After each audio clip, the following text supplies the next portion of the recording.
At yan nga mga idol, Sunday ngayon. So, ang una muna natin gagawin palagi pag Sunday ay pupunta tayo ng church.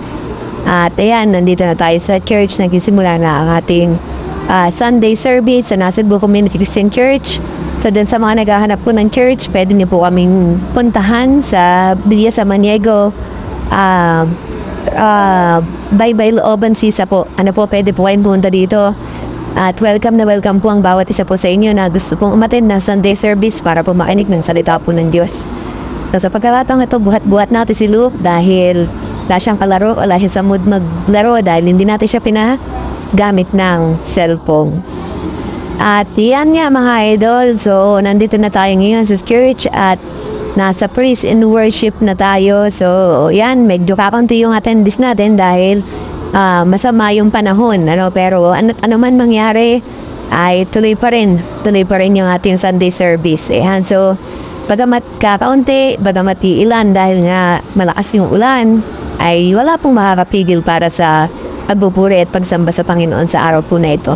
So pinapangunahan po ni Sir Mac yung ating praise and worship, si Ma'am Niga sa guitar, si Nick sa drums. Yan, magkakapatid po sila. Tapos ang backup si Patrice, si Ma'am Shai, si Carlos, si Prince, tsaka po ang bass ay si Alfred. At ang nasa tambourine naman po natin si Thea, si Chacha, at si Sister Joy. So makipapansin ninyo may kulang na nandiyan si Nikki tsaka si Nicole. Kasi si Pastor Odona ay nandiyan din, tsaka si Tita Leia. Ayan, so tingnan natin.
At yan na nga mga idol, sa oras na sa pagkakataong ito ay pupunta na tayo sa pinakamahalagang parte ng gawain ng church, ng service, ay yung pagsasalita o yung pakikinig sa salita ng Panginoon.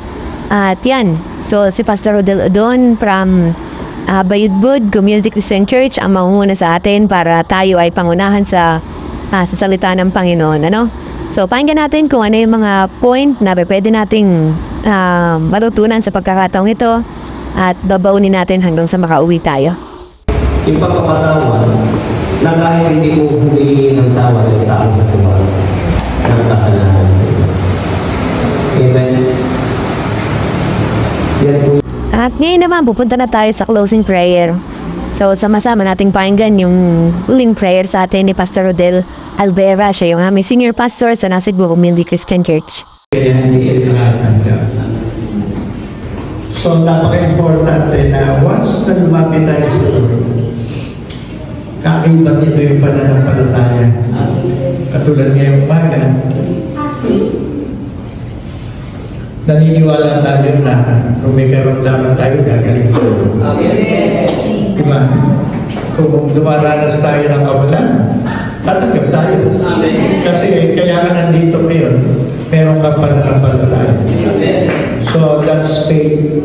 Diba? Napaka-importante ka kapatid na ano man yung inilalapit mo sa Lord, samahan mo na 100% ng pananampalataya.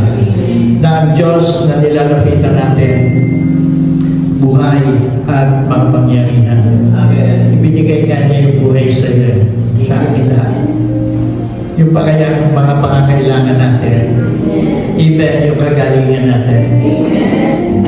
So, dapat lagi malinaw po yun sa atin. Tayo lumapit sa At yan nga mga idol, pagkatapos namin ng church ay nagpahinga lang kami saglit umuwi sa bahay, nagpalit ng damit.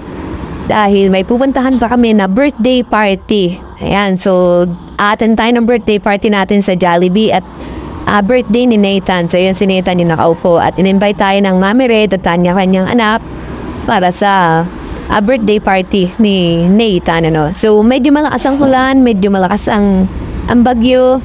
Kaya medyo basa kami nang pumunta kami dito. Ano.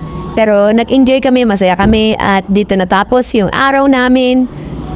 Dahil pagkatapos ito, umuwi na kami, nagpahinga. At yun. Doon na natapos yung araw namin mga idol. So hopefully sa susunod na Sunday ay makasama namin kayo na mag-celebrate ng goodness ng Lord sa mga buhay namin. Ingat kayo mga idol.